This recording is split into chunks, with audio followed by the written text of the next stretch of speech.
Welcome back everyone to Skirmishing 102, where today we will be participating in the Ill Omen Skirmish event. This is a usually annual event where you are able to face special mobs in skirmishes in order to get some extra rewards. Most of these rewards are cosmetic in nature, though there are a couple of high-end ones which you can get if you manage to complete the entire series for 12 days. So here we are at the skirmish camp in the 21st Hall, and this is where we are going to be picking up our Ill Omens quest. There are two other locations where you can also pick this up. You can also pick it up in Southern Mirkwood, and if you're at lower level, then you could pick it up over in South Bree. So South Bree is probably the easiest one to reach. 21st Hall is good if you are in the middling levels, and Southern Mirkwood is a little bit tougher to get to, but it might be less crowded.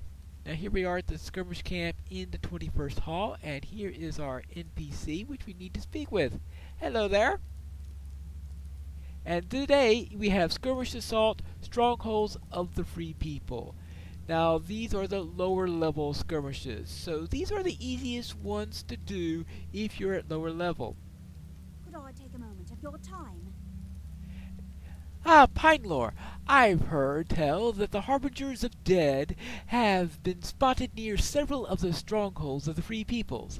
Let's go out there and stop them. And now there are 6 potential skirmishes you can do, and we need to complete 4 of these in order to get credit for the daily. And one is the Defense of the Prancing Pony, one's Thievery and Mischief, one's Trouble in Tuckborough, one is Siege of Gondoman, one is Stand Namasul, and the final one is the newest skirmish, Doom of Karis Gelebred. Now today, let us try Thievery and Mischief, which is a nice baseline skirmish.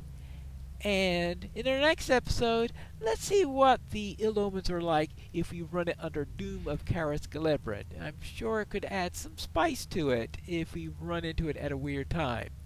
So let's accept the quest, and then I will head over to my skirmish panel where we are going to be running Thievery and Mischief. While war raged in the south and the rangers of the north were absent, brigands and ruffians took an opportunity to wrest control of Bree. Here we are in Thievery and Mischief, and the start of the skirmish is going to be about the same as any other time which you run the skirmish. Usually Harbingers appear near the end. I think part of that is so that you don't just do the first section of the skirmish and then skip the rest. And can I get that off in time? Yes, I do. Alright, that's good. Well, there I thought I was going to wind up with a bunch of crawlers on my toes. Oh, my bear is out fighting that skirmisher. Okay. Who else is left? Oh! Haha! Wolf! There you go. Now that'll get started. Then of course we have our usual counterattack. So most of this is going to go the same way as it did the first time we ran this skirmish. And that is of course clear out the area, capture location, and then face the counterattack. Oh, we got a skirmisher out there. Of course, we could get different mobs than last time, different lieutenants, and the exact mobs that we get will vary.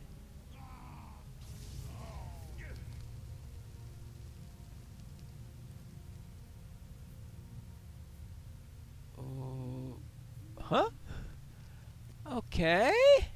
I'm not sure what killed the Zeal out of pain. I thought I sent that lightning against the skirmisher that was standing next to him. Oh! Oh! I accidentally used lightning storm.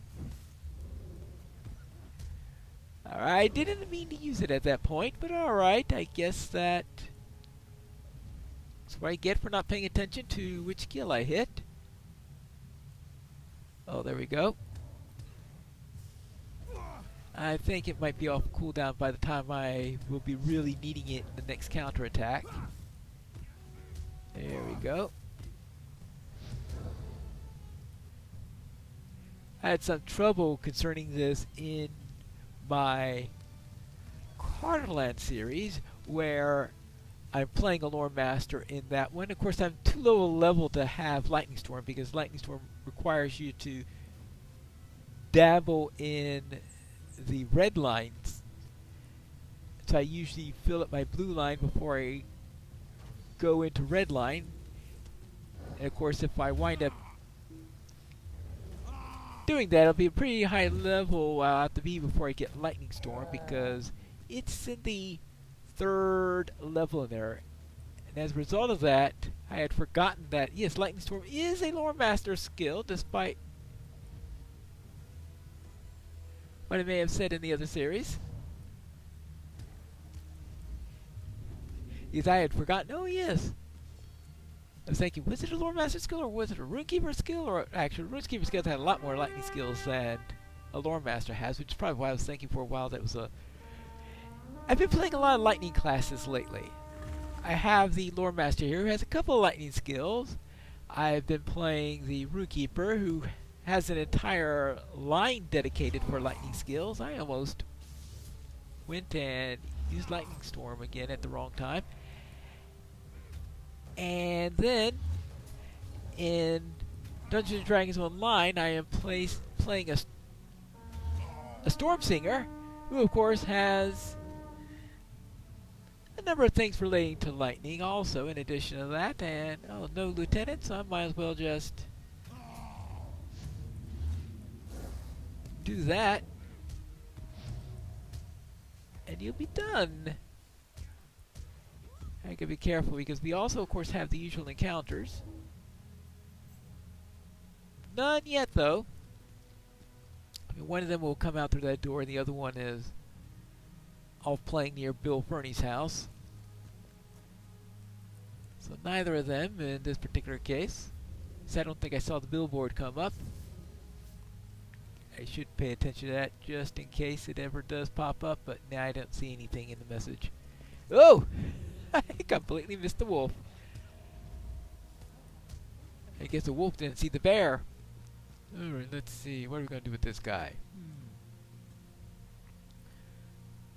Have knowledge of the Lore Master. That's always one way to put a debuff on the enemy. And there you go.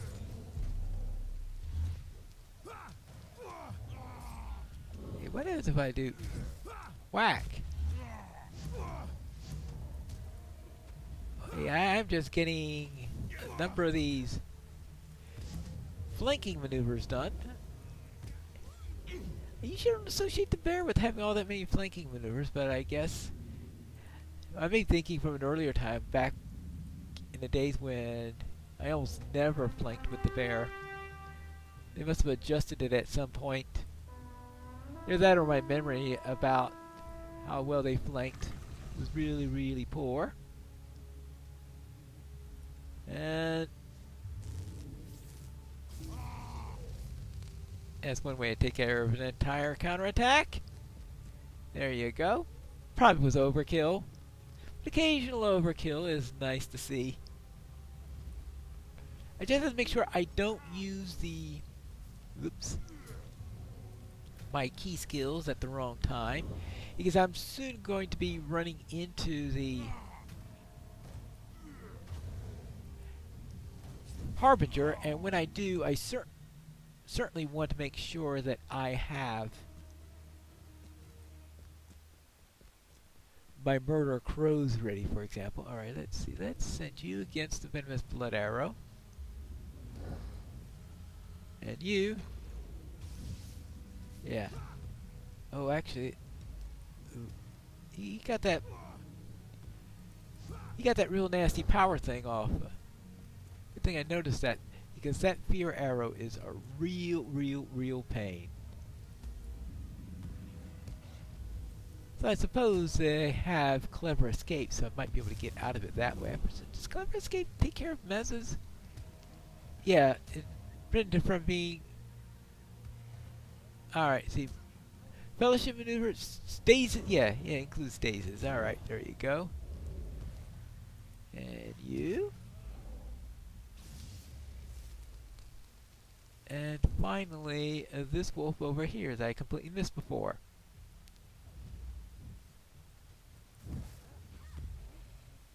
There we go.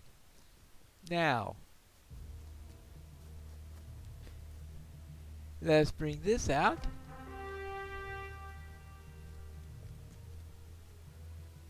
Let's see, okay, the Harbinger has arrived, but the Harbinger is on the other side of that, so I won't have to worry about running into the Harbinger here.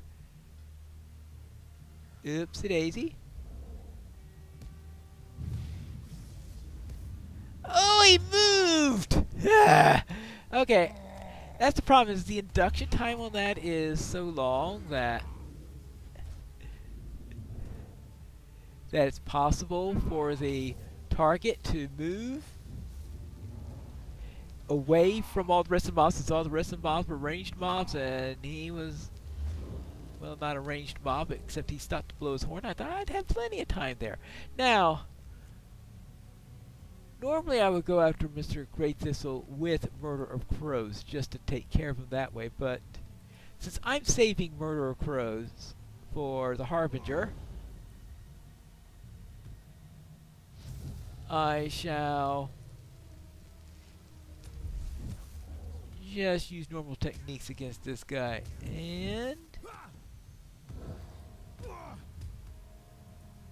well, he's not taking it from me, is he? All right. Well, that's rather rude of him. All right, there we go. I guess I'm so used to throwing murder crows at them, and they just melt away in that circumstance. Now, our Harbinger is... he's up there somewhere. Yeah, there he is. Alright. Now, the Harbinger is elite in the same way that encounters are, but they are tougher than the encounters. So, that's the reason why I do not want to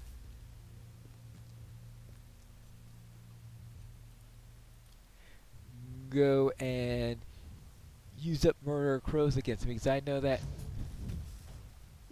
I'll be in tough problem otherwise. Alright, there we go. And yeah, you can go down. Now it's your turn for the Keg Master.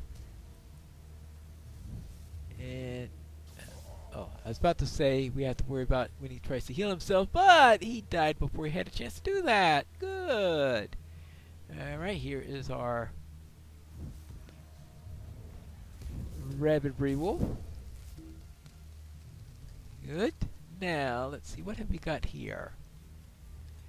Now we have Rogstad, the Ravager, and he also has an ominous Barghast with him.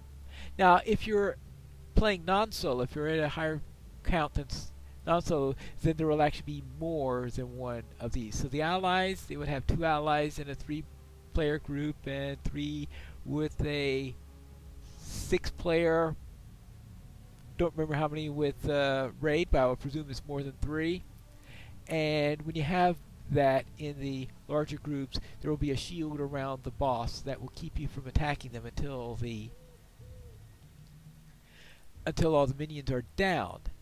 But here he starts with that up, so we could start by just doing Knowledge of the Lore Master, debuffing him a little bit on that, sending him out there, throwing a Murder of Crows on him, and then meanwhile, while he melts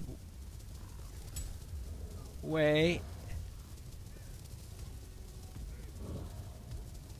yeah, that's okay. And that completes the Ill Omen portion. It's a lot easier with a Lore Master than with my Warden. It takes a long time in order for me to do that, because I tend to be in a tanky spec in there, and I'm slowly bleeding them to death as I'm going through there. But the Lore Master, well, I just peck them with the ravens in there, take care of their minion, and before too long, they're down. Now, let's see, we have... what was the second So I thought that there were... Oh, soft ground.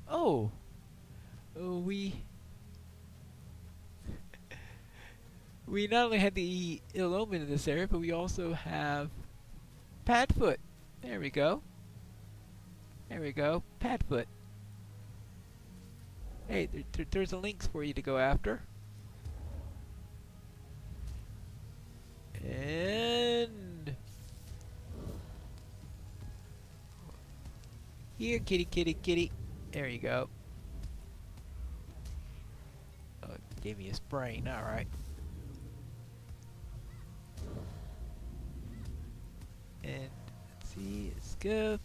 Nice amount of lightning. Bit of some storm surge against Padfoot. Alright, that takes care of our encounters. Good. We've taken care of the Harbinger. Good. So all we need to do now is to take care of the boss. And the boss is going to be treated to a murder of crows because that just came back up. Did I take care? Yes. Now, one of the things about this skirmish is I noticed that if you wait a long time after clearing out all the mobs, this thing will stop glowing. It's still active, so you can still click on it. But that's something to keep in mind. If you come around here and can't find anyone else, it's possible that this is active even despite the fact that it's not glowing. Bree belongs to us. That's what you think. Here you go.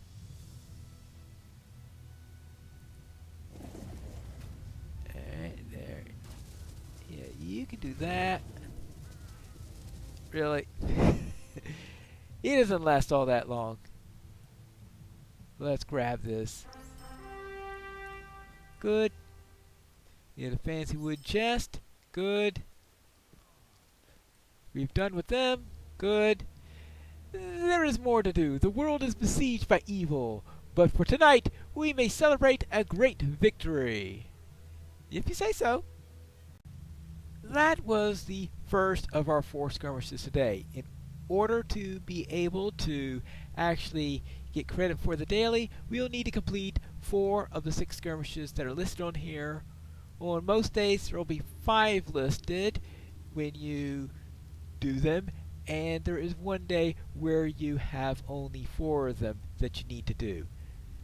And they tend to be all clumped around a similar level on there. So here, if we speak to Netta, you will see that she has comments on to where your efforts are needed. In this case, Is there something I can do for you? she just gives the list of the ones for the quest she already gave you. You probably already know this by now since you've got this quest over here. And she also has a barter area because every time you defeat the Harbinger, you do get some special marks that you have for doing that, and they could be bartered for items in here. So right now I have 26 of 40 of these special tokens of ill omen, and you can trade them for cosmetics. Probably best to search for the cosmetic ones for ill omens rewards, and they talk about all of the ones you have. You say have a cloak here, you have various cosmetic pets, none of which I have on this character yet, and then you also have another cloak. Actually, this is Hooded Cloak of Shadows, which is that one. That's one that I have on some of my other characters already. You also have Positive Portents. How about the... So this is a new cloak that was added for this year. I'll probably have to dye it if I'm going to use this. This interesting cloak. Maybe I'll try to get one of these. It will cost me 40 of these tokens, and the rest of them are for various cosmetic pets you can get. But that's it for today's episode, and next time we are going to be going into Caliscelebrin, where we are going to see where the ill omen appears in the new skirmish. I suspect it's going to be somewhere near the end, but we're not going to know that until the next episode of Skirmishing 102.